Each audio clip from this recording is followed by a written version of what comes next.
Morning, guys. The name is Mark, and just going to fire off another video. I'd accidentally deleted a part of the one video. Oh, excuse me. So the reason why I'm doing this, I accidentally deleted the last part of the video. For some reason, my phone divides them in two if the videos get too long. So anyhow, without further ado, basically. Um, I believe the last video I called was the spiritual warfare and the great money extraction matrix, or whatever I called it, right? And getting back to near the end of the conversation on that video, pretty much almost where it left off was I was talking about the first. We have a war of words, okay, people, and you look around and people hate people, and everybody's in a fight, and the world's a fight. And you have to fight to get a better job, and it's a struggle to get an education, and everything's a fight. So everything that outside of yourself is a fight, right? And hence, like, you take the K out of work and we have war. Maybe you have, they call it working. And it's kind of funny because working, the only difference between working and working is an O or an A. That's it. So working or war king, right? You're working or war king. So do you want to be a king of war, right? Obviously, we've had enough war and everything's a fight and it doesn't serve us well. So pretty much in the last video, I was talking about the first rule of psychology is I am not inside you and you are not inside of me. So we live in a whole world where people think because they've had a certain experience of something that they are always right and you should listen to them and you should do exactly as they say because they know better. They always seem to know what's best for you, but yet you never do, right? Don't change your own tires. Well, you should get a mechanic to do that because you don't know what you're doing, right? So everything is always outside of yourself, and it's just preposterous. So getting back to the first rule of psychology, in my world at least, is I am not inside of you and you are not inside of me. So say for example, we have 100 people in this room and I take somebody up on the stage and I say, okay, I'm going to pour some water on this guy's hand and on his wrist, okay? And then I'll turn around and I'll grab a bottle of water and I'll pour this water on this guy's hand or wrist. Then I'll say to everybody, how does this guy feel? And everybody will start saying, oh, well, that water feels so nice. That water feels cool to the touch. Oh, that feels cold and clammy. I don't like it. The list will go on, right? And everybody has an opinion, and opinions are like assholes, and unfortunately, everybody has one. Okay. So everybody's very opinionated. And so the whole room that'll go around, oh, that feels refreshing. Oh, that feels cold. Oh, that feels nice, warm, and soothing. Oh, that feels cold and clammy. So everybody is telling me and the guy that I just poured water on his hand how he feels and how he should probably think. Okay.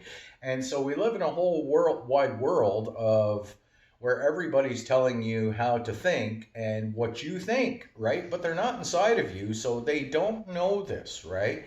And so basically what's happening is now we have a war of words, right? Well, he doesn't feel like that. He feels like this. I know because, well, that's my experience, right? And so again, everybody's right and everybody's wrong and everybody's wrong and everybody's right and everybody needs something to hate and they love to have something to hate. That's why like a lot of these Hollywood movie sets and stuff, they all these actors that they have, they always seem to have a guy in the movies that you're going to probably hate. Now, why is this? Because everybody likes to have somebody or something to hate. Oh, I hate this. Oh, I hate that. And you can see how this breeds a whole world of contentment for one another, right? And resentment. And resentment, basically, what is resentment? Really, it's hate. If you hate something, you resent it, okay? So back to the water, pour the water on the guy's hand, and everybody's telling the guy how he feels, and oh, that feels nice and soothing, and oh, that feels cold and clammy, and I don't like it, and oh, that feels refreshing, and but meanwhile, nobody's inside this guy. They all have their opinions on the matter, but they are not inside of you. So the first rule of psychology is, how do I know what you're thinking? I don't. I'm not inside of you, right? And so we have a whole world full of people getting crazy and emotional, and they're all telling you how you think and how you should feel, right? And like if you look at, say, like a relationship where like you're really interested in somebody, well, they'll call it a crush. Why would they call it a crush? If, say, you like somebody and it turns out they don't reciprocate and like you back, well, now emotionally and spiritually inside, you've been crushed. So now you have a war, an inward war, right? In war, right? An inward war of emotions, and you will feel like you've physically been crushed because the other person doesn't like you. So getting back to all this nonsense where everybody's running around like, well, no, that's not how it's done. It's done this way. If it's not done this way, well, basically, we're going to have to kill you. You don't think like us. You're not normal. Okay. And then, so everybody's trying to normalize, LIES, right? They're trying to normalize things that aren't effectively normal. And so basically, you have to be kind of like Spock on the Starship Enterprise, right? And back to the ship, everything's on the ship, so you're back to the starship. And you have to be like Spock and you have to be logical. Because if you're emotional, if I can make you emotional, I can own your ass. Like a prime example, if I make you mad and I make you do things that you wouldn't normally do, well, then I own your ass. So now I'm making you do things that you wouldn't normally do. And I own your ass. And you look around and everybody's asses are owned literally by the powers that be, because they can make you go crazy. And then once they say, there's another thing. Say, for example, once they make you go crazy, and then they'll say, well, you're nuts. See, that person is crazy. Look, they're going crazy. And then they'll make it look like, so realistically, they'll be the antagonist. They'll antagonize you and they'll make you do something stupid, like maybe you'll wind up punching your neighbor in the face or arguing with your neighbor, and the whole block around the community will hear this argument. And then they'll start pointing fingers and going, you're crazy. And we live in a society where everybody needs something to hate and everybody's pointing fingers. Oh, that Trump there. Trump points fingers at Biden, and Biden points fingers at Trump, and Marjorie Trader Green points fingers at so-and-so, and Boebert points fingers at so-and-so. And, then you have Boebert's husband supposedly, like, whipping out his penis in front of little children and stuff. You can see the whole bastardization of society, and everybody loves to have somebody to hate. So, getting back to pouring the water on everybody's hand, everybody's having a war with words. Well, it feels like this and it feels like that. No, it doesn't. It doesn't feel like that. I know, because I've had water poured on my hand before. So now everybody's an expert on something that they don't know because they're not inside of you. And the first rule of psychology is, I'm not inside of you, right? So when you realize that you're not inside of other people, who the hell are you to tell them how to think and how to feel? This whole thing is preposterous. And we live in a whole wide world where everybody's an expert, so they're not pro-per, and they're running around telling you how you should think and how you should feel after they've poured water on your hand or your wrist, right? And unfortunately, it's the blame game, and if you take the B out of blame, you have lame. So it's a very lame game, okay? And it's not very nice, and it's no different. Like, the government will make all these rules, they will tell you what to do. And for example, a prime example in my lifetime and throughout my experiences, if you tell somebody what to do, the powers that be who are telling you what to do, they know that you will run out and do the complete opposite. So if I tell you not to cheat on your wife and stuff like that, you'll probably run around and cheat on your wife because I told you not to do it. So if I tell you not to do something, you're going to probably run out and do it, right? Can you see how preposterous this is, right? So people don't like being told what to do, and that's why the powers that be are constantly devising all these laws, divisionary, and they will tell you not what to do because they know damn well you're going to do it. Like a prime example in society, we'll say, well, don't steal and don't kill. Okay. And thou shalt not kill. And everybody's like, okay, it's illegal to kill people. But yet, if I turn around and say there's a war in the Ukraine today, we're sending you over to war tomorrow, and here's a gun. Now it's legal to kill. So now it's legal, and legal refers to a woman in French, legal, right? A gal, a dame, a madame, right? And so effectively, like what you have here is a whole thing of prostitution, and they will tell you, so like again, you're back to thou shall not kill, but here's a gun and now it's acceptable to go kill, right? See, smoking pot a while back, a few years ago, was completely illegal, right? But yet dropping bombs on people is legal if they give you the order. So what we have here is a whole society of order followers, and like the poor guy who dropped the bomb on Nagasaki or Hiroshima, like there was an interview with him and he was pretty much in tears and he was crying because he had to live with the fact that he murdered X amount of people by dropping a bomb off them. And he didn't even know the consequences of what he was doing. He was just told to fly a plane and that he had a package, a special delivery to drop out of that plane on all these poor people. And he didn't even realize the extent of it. And once he dropped the bomb and he saw that atomic bomb blow up, then he was like, oh my God, what have I done? Okay. So most laws are broken by follow orders, and then they'll run around and pretend like, we live in a society where we'll force you into poverty, and then you go out and steal a loaf of bread to provide and feed for your family you steal a loaf of bread off the rich, and then we'll say that guy's a criminal. But meanwhile, we gave orders for the guy to go and mass murder and kill people by dropping an atom IC, atomic bomb on people, and this is how perverse things are. They're perverse. It's not a good verse, right? So we're back to everybody has a war with words, and then at the end of the day they'll blame you and they'll tell you what not to do, and then you'll do the complete opposite, and then they'll go, see, that guy's a criminal, he stole the loaf of bread, he is a criminal and he should be punished to death, right? So now you stole one loaf of bread in your life, and maybe you turn out that you're honest for the rest of your life, but now you've been deemed and labeled as a criminal in man's world. There is not an ounce of compassion here, so everybody's at a war of words.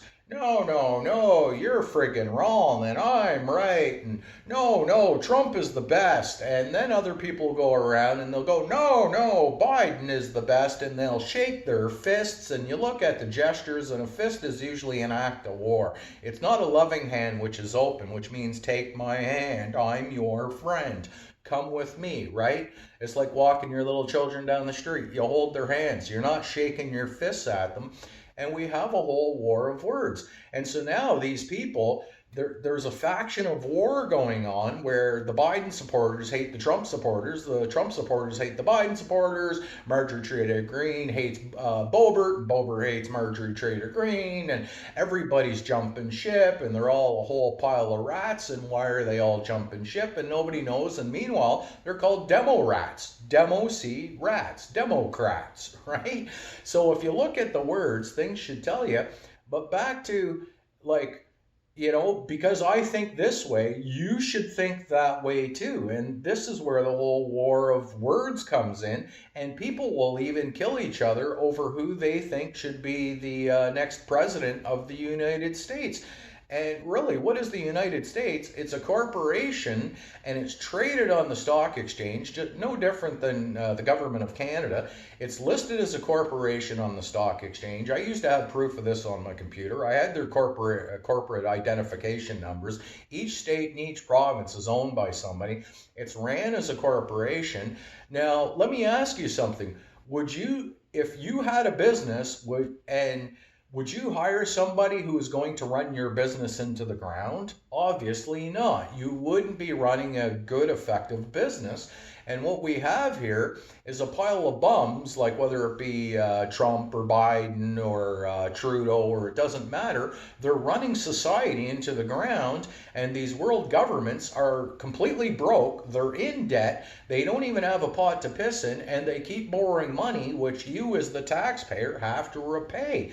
So now, again, we have another war that's been imposed on you, because now you have to pay a debt for me mismanaging, say, the Corporation of Canada or the United States of America. So who in their right mind, it's like no different than Bombardier or Bombardier or Air Canada. They never churn a profit, and yet the government is always saying that's okay, the taxpayer will bail you out. Who has ever bailed you guys out when you're in a pickle? Nobody. The banks shit the bed in the States or Canada. That's okay. We're going to bail them out. We're going to bail out a bank who fucking owns everything while you can't own anything. That's why they're called ban kings. You've been banned and they are the kings, and you're back to a war king, and now you're at war by working to pay off a debt that's not even your debt. So who in their right frame of mind is going to pay a bill for, like you're mismanaging your company down the street, Joe's Fishing Tackle Shop. You're out getting blasted on cocaine and heroin and everything else, mismanaging your business, and then I'm going to come along and say that's okay, Joe. You've mismanaged your business. Here's a loan to bail you out, right? Who the hell bails you out when you're starving? Obviously nobody, because nobody gives a flying F, right? A flying fuck. So being this as it is, we're back to the war of words, and I'm right and you're wrong, and no, Trump is the greatest. No, the other party, the other faction, no, Biden is the greatest. And everybody's at a war with words. And this is called divisive tactics, and you read Sun Tzu, and the greatest way to divide a nation is by using spiritual warfare against them and have them pitted against each other with a war of words and a complete war of stupidity, because now I hate this guy because you like him, and you hate my guy because I like him, and now we start hating each other. You can kind of see the violence and the bullshit and the degradation of society that this breeds. Like, people, I can't make this shit up. And then you're back to me pouring water on your hand, and then everybody's going to tell you how you feel and how you think and how you should think. And if you don't think like them, like you say, no, that's nothing from the truth to the 100 people. It felt ugly and cold and clammy, and the water was a little too cold, and they'll be, no, that's preposterous. We're in a warm environment. That bottle of water came out of a warm environment, and it should be warm and refreshing. Right? So now everybody is arguing with you, and back to the Starship Enterprise, that would be illogical. Okay? So it's not logical, which is healthy, and meanwhile, we have everybody running around getting emotional because they like this guy and you like that guy, and now they hate you for liking this guy, and you hate them for liking that guy. It's a never-ending circle, spinning wheel of bullshit. Maybe they'll call it the wheel of misfortune. So you're back to all these government agencies. They will tell you what to do because they know that you will do the otherwise. They'll say don't deal drugs if you're poor, and meanwhile people will wind up poor and they'll wind up selling drugs, right? Like, so we live in a world where we say don't do this, but then, like, if they do it, it's okay. Thou shalt not kill, but if they want to kill, that's fine. If they want to bring in drugs and infiltrate and feed the world full of fentanyl and stuff, that's okay because they're doing it, but don't you do it. So the banks can print money, but you can't print money because then you're labeled as a criminal terrorist to the banks and to the government. And so everybody's in cahoots, everybody is divisive. And when you watch television and they're telling you who to like and how to think and all this stuff, this is preposterous. Who in the hell am I to tell you how to think? This is completely unloving, right? Now, people learn on their own terms, and This is the beauty to life. You learn the error of your ways through trial and experience. But if I'm telling you what to do all the time, I'm just going to physically drive you crazy, and you'll completely do the opposite, and then you'll give up and you won't even do what's being asked of you, and you're just going to run off on a tangent, and you might revolt. And we live in the age of the voltage, right? Hence that's why people would revolt. We are voltage. So we're back to a war of words, and nobody sees this and nobody understands this, and they think, they like, people think that war is just like when you go overseas, that's war. If you're told to join an army, that's war. Well, the biggest war is the war that we have at home on our own soil, where no two people can get along in the sandbox because this guy thinks that Trump is better and this guy thinks that Biden is better, and you put the two of them in the sandbox, and now we have a clash of personalities. We have a clash of the titans, right? And so the whole thing is preposterous. And you look around and it's always, oh, you should like this person and you should hate this person. And, oh, this person's bad and don't vote for that person. Vote for this person because that's the right person to vote for. So now we're all imposing our wills. You take the W out of will and you have ill. So we're imposing our ills upon each other when we should not be doing this. We shouldn't be imposing our will on anybody. You know, it's thine will, the Creator's will be done, not my will. So thine will be done, which means the universal cosmic creator, not my will. And you take the W out and ill. So who the hell am I to ill you? And people will say, well, democracy this and democracy that. Well, it's the will of the people. So if we will say everybody who voted for Trump, is this fair? Right? So now all the Trump supporters are in a hate because now Trump's no longer the president of the United States. Can you see how preposterous this is? So this faction hates this faction because, well, now Biden's in the presidency, and 3 years later, they're still talking about the same goddamn things on the news. Oh, the presidency was ripped away from Trump. And oh, it's all a pile of bullshit. Who gives a flying shit, right? And then you're back to a whole pile of like, these people can't manage their way out of a wet paper bag, but yet they're borrowing billions and trillions of dollars, which you, the taxpayer, aren't even aware that you are the one holding the bag and have to pay the debt. So it's like me going to a party, borrowing all kinds of money. I throw a lavish party costing millions of dollars, and everybody's having drinks and having a good time. And then at the end of the day, I say, oh, by the way, here's the bill. You have to pay this. And you take the B out of bill and you have be ill. So now the ill is on you, and I've imposed my ill will on you by forcing you to pay the bill. Can you see how preposterous this is? And people aren't even aware of this. So these people are jet setting and having the times of their lives and sleeping with whores and molesting kids, and we pay for it. No different than Boebert's husband whipping out his penis in front of some young kids. Where you see Biden, he's always touching these kids and stuff. Like, what kind of sick, twisted, perverted fuckers do this, right? And this is the mentality. And then the more people see people abusing kids, well, then it's going to be acceptable for more people to run out and abuse kids. It's like road rage. Years ago, I was watching the TV, and they were talking about road rage. I never heard of road rage. Had I never heard of it, I never knew what it was. I wouldn't have known what it was. And then all of a sudden, they put it on CBC News or CBC TV, television, and they're like, oh, watch out for road rage, and people are getting out of their cars because somebody cut them off, and now they're starting fistfights with other people. And I looked at the girlfriend and I went, oh my God. And she said, what? I said, are you watching this garbage?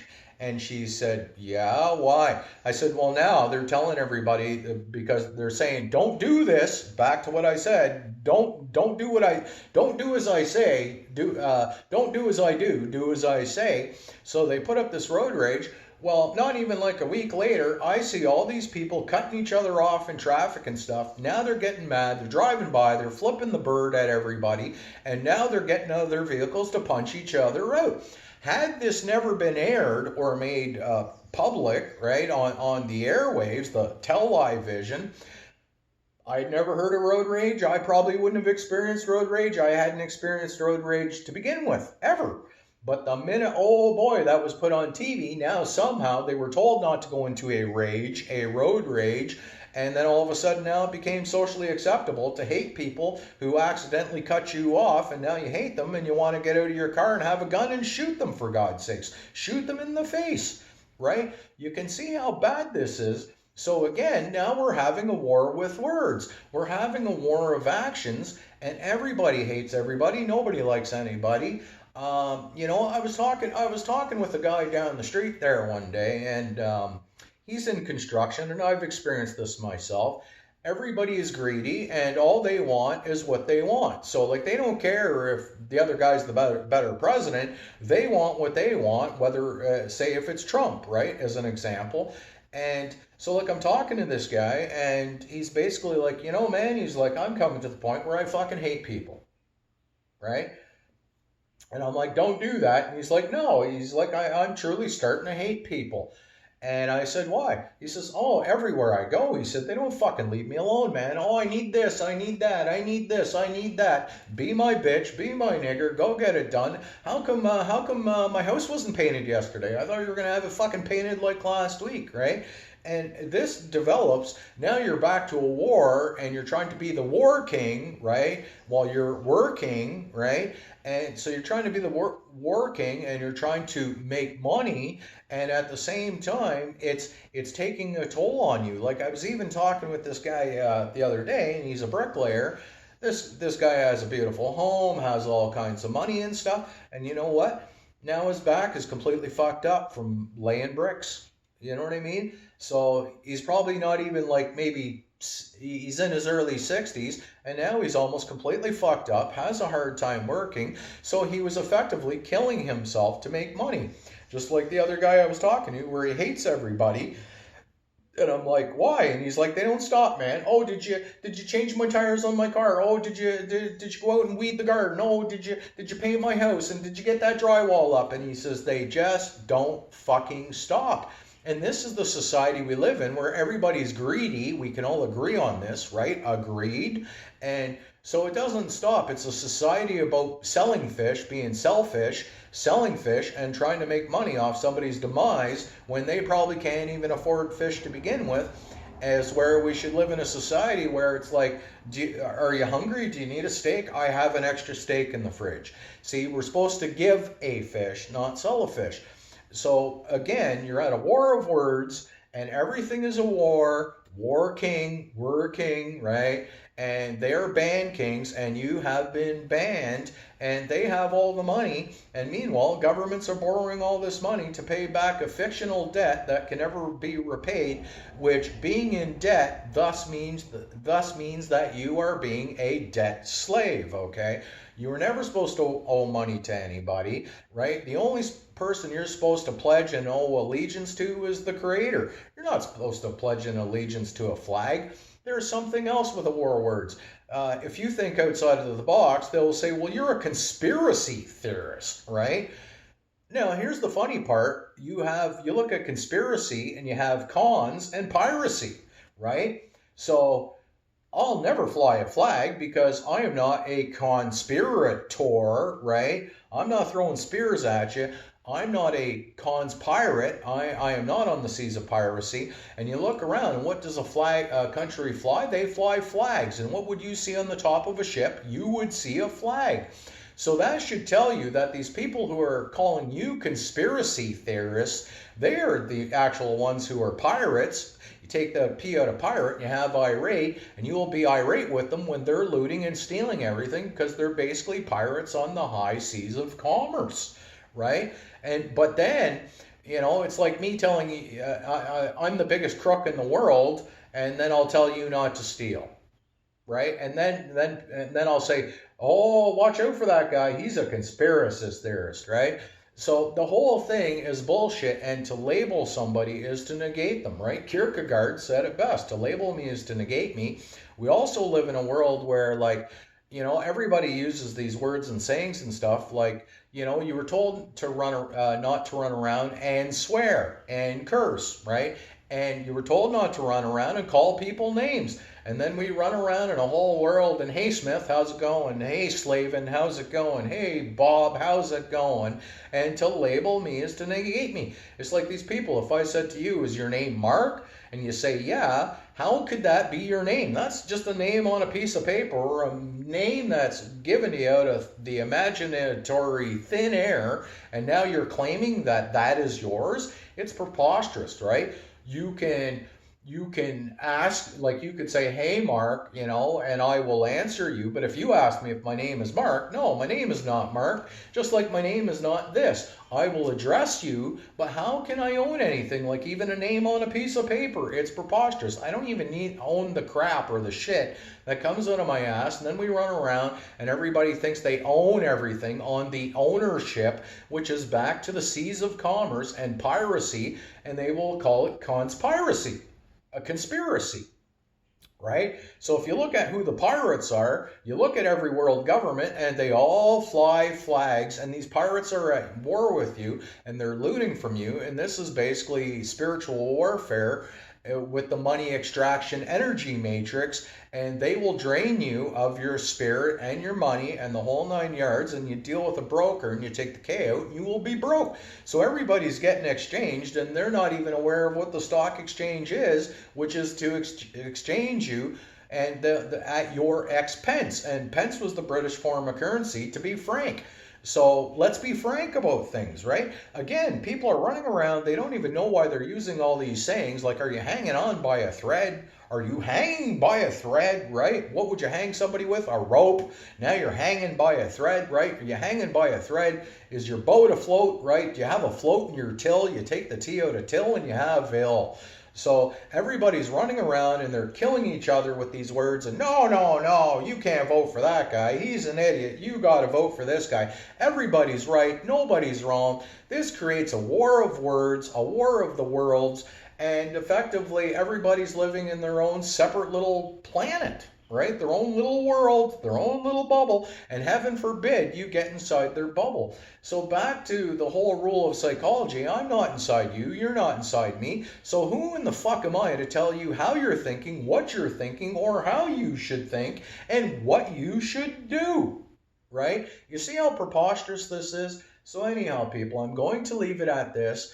It's basically a war of the worlds, and it's a war of words, and you take the D and the S, you take the D out of word, and it's a war of wars, and nobody's even, it has the foggiest clue that they're in a war of words with each other.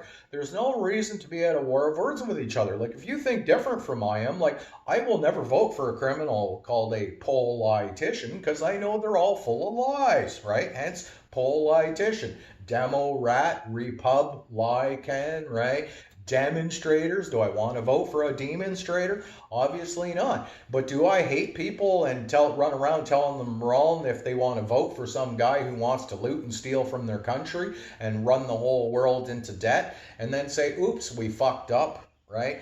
I am not here to tell anybody anything. I am just here to espouse things that I see that are pretty common, and people don't even see it. They don't even realize they're at a war with words. You watch the old WWF.